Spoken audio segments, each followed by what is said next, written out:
Good evening and welcome to the big story on NDTv Profit. I'm Nupur Talwar Suri.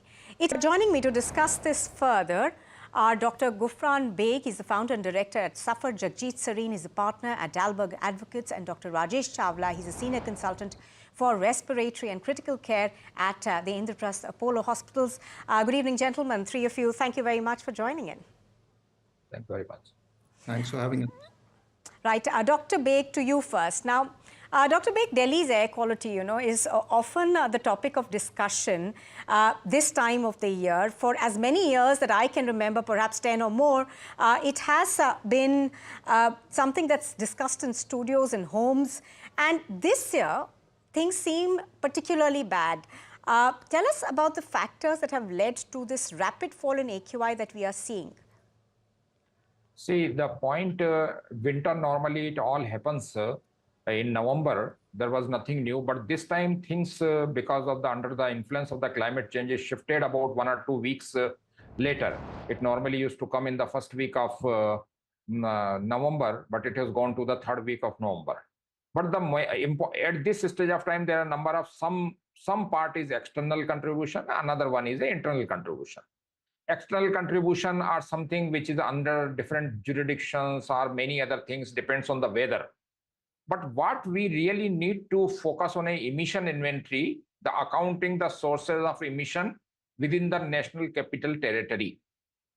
And out of them, we will see that more than 40% of the contribution is coming from the vehicular pollution. Delhi is one of those where 30 to 35% of the vehicle are coming outside Delhi state territory. So the point here is that whether it is a 30-40% of the outside other states than Delhi, or it is internal Delhi, this is around 40% of the PM 2.5 contribution. And not only this, it is growing. So last 8 to 10 years, with Safar has analyzed the data, it's about 42% increase in emissions coming out from the vehicles. So I think we need to look on a long-term solution rather than, the parali is burning, other things. These are only temporary measures which has happened. It happens only last for, say, about a month or so. But I think we need to focus on a permanent solutions.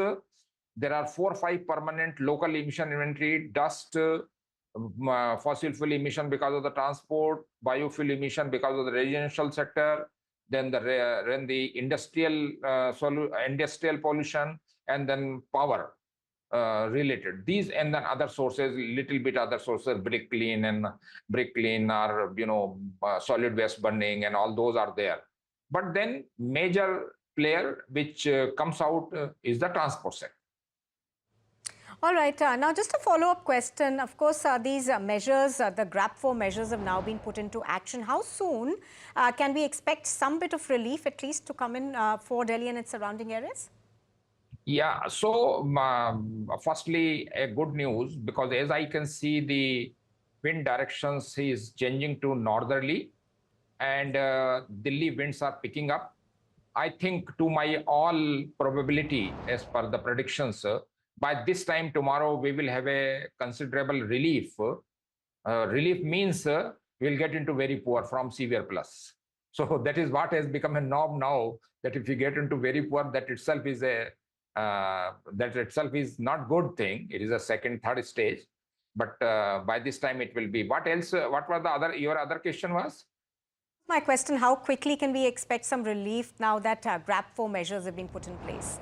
Yeah, so now I have already answered about that, what you can do. But then the taking which you are making is that since now that GRAP-4 measures are implemented, that is, I don't think much related with the relief, is not much related with the GRAP-4 measures. That will have some impact, but the major relief is coming because of the favorable weather. Okay.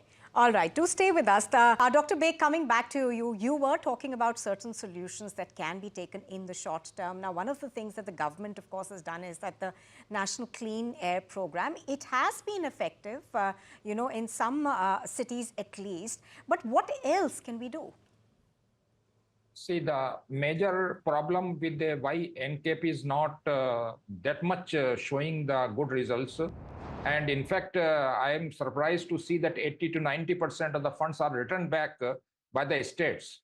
The solution is very clear from here that first, scientifically, that be science-backed airshed approach, which do not see the political boundary. At this moment of time, money is going to the corporations, to the states, to the districts, which is, I think, not a proper proposition. And the most important thing, why 80 to 90% of the money is returned back, because majority of them are not aware. Although the air quality problem is very serious, but majority of the people in this, when the money is returned, they do not know how to spend the money, what are the sectors, so that there should be a science-based solution for that.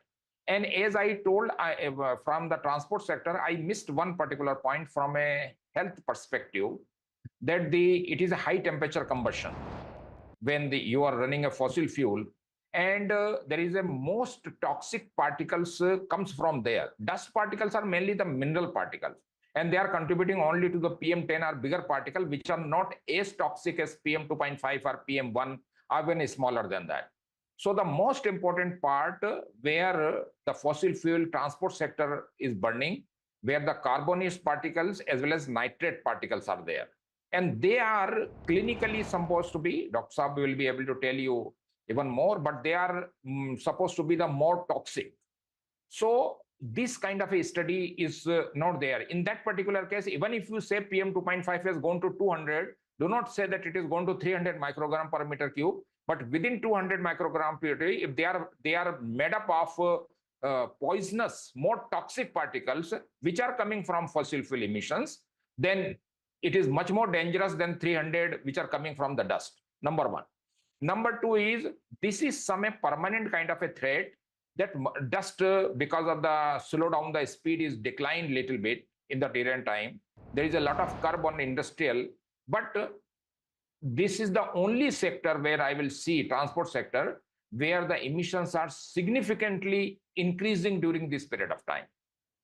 And the most viable solution at this stage of time, although there are some pros and cons for everything, but I see is a converting into the electrical EV. I think we need to do it. And first target should be these bigger vehicles, which you are showing on the screen, which are highly overloaded, not maintained, and using the diesel.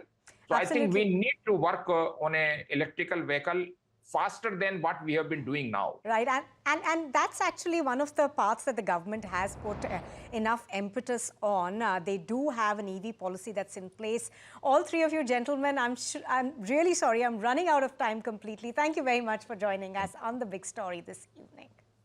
Thank you. Well, with that, it is a wrap on The Big Story. Thank you for joining us, but do stay with us on NDTv Profit for more.